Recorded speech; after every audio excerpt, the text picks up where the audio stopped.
Hey guys, it's Christian and Cameron, and basically today we were having problems figuring out what we were going to do for our video. So what we decided on is we basically have no idea anything about videos, but we do know how to play video games. So what we decided is that we are going to give you guys something to watch in the background while we describe the Ottoman Empire and their downfall. Christian, I hand it over to you.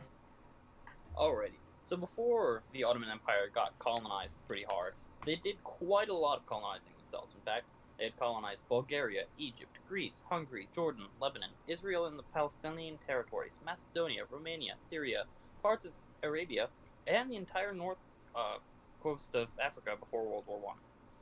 Problem is, after World War One, the Ottoman Empire kind of took the L. Okay, the partition of the Ottoman Empire in 1918 was put into place, and this basically allowed French, British, and Italian troops to all, um, you know, sit in Constantinople after the Ottoman Empire fell, and this completely derailed any involvement of the Ottoman Empire in World War One. Go ahead. Using their colonies that they obtained through conquering other lands, the Ottoman Empire started to use this land in order to produce goods because they found out that their land was very rich and had great soil. Another way that they use these lands is since they were along the ocean, what they were actually able to do is they were able to make some really good seaports, which helped them with trades across many other countries, and it really just helped them to get the things that they couldn't acquire at their own land. So, with all that in mind, you might be wondering what was happening during colonizations? How were the people being treated? What was the interaction between the colonizers and the colonies? So, um, during the colonization of the others that the Ottomans were colonizing, so before World War One, the Ottoman Empire had actually been a very strong and large nation. They were so large, in fact, that they really didn't have the resources to be, you know, aggressively like oppressing the people that they had colonized, but they were still strong enough that they maintained somewhat of a firm grip. And then when they took over these places, they realized that for efficiency's sake, it was a lot easier to be nice and treat most people equally. They preferred if people assimilated to their ideals, and most people did. That was their one big, their issue. Like, they preferred if most people were Muslim. And the empire would normally tax you higher or just make your life a little harder economically if you didn't become a Muslim, but they were never physically violent and they would never kill people for this kind of thing. So they were better than most places and most aggressive colonizers, like maybe, Great Britain to America. Um, so, you know, not horrible, but not necessarily as, you know, it wasn't all olive branches. But during and after World War One, the Ottomans got, they got the other side of that coin.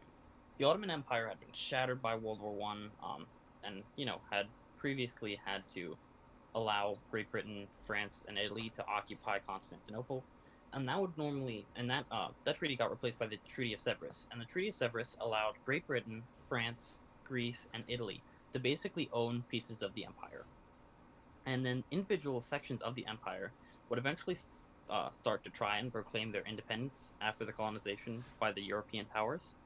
And these up and coming countries often tried to overcome their new mother countries and were shut down pretty hard.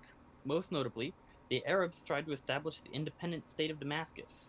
They were really quite astonishingly fast, established a fine military and a government in record time. It was also in record time that the British and French dominated them, put them back in their place. The Ottoman Empire had been around for a very long time as of this part. Um, they had been around since around 1299 AD, and they had spent several hundred years just taking over parts of Europe from people that had just won wars. So they'd go in right after somebody's won a huge battle, and then they'd just destroy the victors, and then they'd have the land of both the winners and the losers because, well, the winners just took over the losers, and then the Ottoman Empire just took over the winners.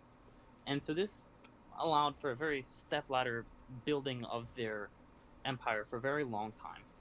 And the Ottoman Empire would cease to exist after the Treaty of Severus. It's just gone. But the Treaty of Lausanne would undo the Treaty of Severus, and the majority of the land would be split into its independent states that we know today. And where the Ottoman Empire started, which is Turkey, would exist without the Ottoman Empire for the first time in a very long time. The Ottomans actually lay down a pretty cool legacy, and it's very like opposite to most countries that were forming around this time. Basically, they just wanted to spread religion by taking over other countries and colonies, and you don't really see this sort of motive. Most people in Europe, they used taking over other countries as a way to gain power or to gain riches. But really, it was mostly about religion and less about power for them. They did this over many years, became very powerful. We talked to you about all of that.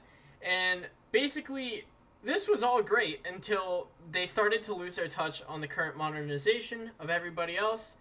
And this led them to fall quickly behind. And just as fast as they were able to build their country, they got crushed just as fast. And that is why they are no longer. Yo, just an FYI, I do want to point out, I'm just saying, we got on, this was the first game we played for recording for this video, and we won.